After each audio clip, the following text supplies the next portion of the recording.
Continuing story on day 3 of the aftermath of that terrible earthquake which struck in southern Turkey and the northern western part of Syria. More than 11,000 people are known to have died following the earthquakes, one after the other, about 4 a.m. on Monday morning, followed by a further quake almost as intense a few hours later. The death toll will almost certainly rise as rescue workers and civilians continue to search the rubble, and survivors trapped beneath it succumb to their injuries and indeed to 2 nights of bitterly cold weather. The earthquake was the biggest in the region since 1999, and they triggered dozens of aftershocks along the East Anatolian fault line, which is one of the world's most active areas for seismic activity. Let's bring you some live pictures now.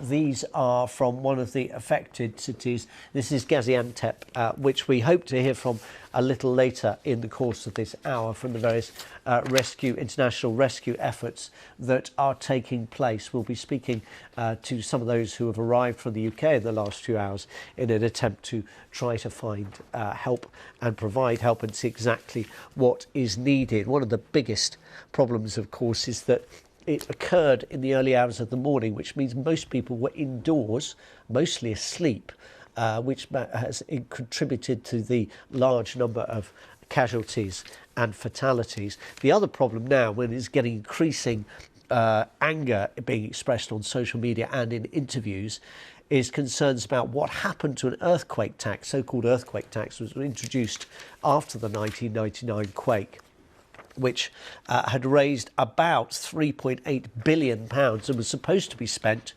on improving disaster prevention and emergency services. Well, in these areas, at least, many people are saying they've seen no help, they've seen no emergency services, they've seen no food distribution, and they've seen no attempts to protect them from the terrible conditions, including, of course, lack of basic water supply and being able to keep warm. That tax was introduced after 17,000 people were killed in 1999, and many people will be concerned, of course, that there will be much more. President Recep Tayyip Erdogan is facing election in just 3 months' time from now. Said it'll be his last. It could be his last either way, because his poll ratings have not been good, although they've recovered a little this month. He's on the way to the region. He may well already be down in the region, and we'll, of course, bring you more on that. Let's take our first report on this hour from Howard Johnson. The desperate search for survivors continued overnight, often in bitterly cold conditions. But with each hour that passes, the chance of finding more people alive diminishes. In worst-hit Hatay, Turkey, a grim scene brightened by the smiles of rescuers. A woman has just been pulled alive from a collapsed building. Elsewhere, relatives call out to their loved ones, assuring the trapped that help is on its way. The first 7.8 magnitude quake struck near Gaziantep in the early hours of Monday, followed by a 7.5 magnitude tremor hours later. Whole streets reduced to rubble in less than a minute. Syrian authorities have reported deaths as far south as Hama, more than 150 miles from the epicenter. In this war-torn country, there are limited emergency services, so relatives are digging with their hands to try to save the buried. We need excavators. We need equipment. We don't have anything. Some overwhelmed by heartbreak, like this man desperately searching for his wife. Fatima, where are you? Where have you gone?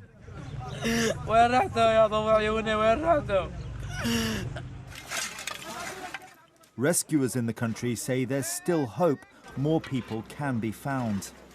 For sure, there are people still alive right now and waiting for us, waiting for help, waiting for our efforts to reach them.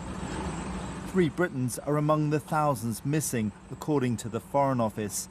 A team of 77 UK search and rescue specialists equipped with concrete braking tools and 4 sniffer dogs arrived in Turkey yesterday.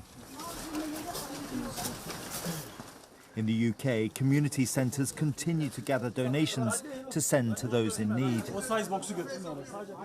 King Charles has sent his special prayers to victims of the earthquake and the rescue teams working tirelessly to help them.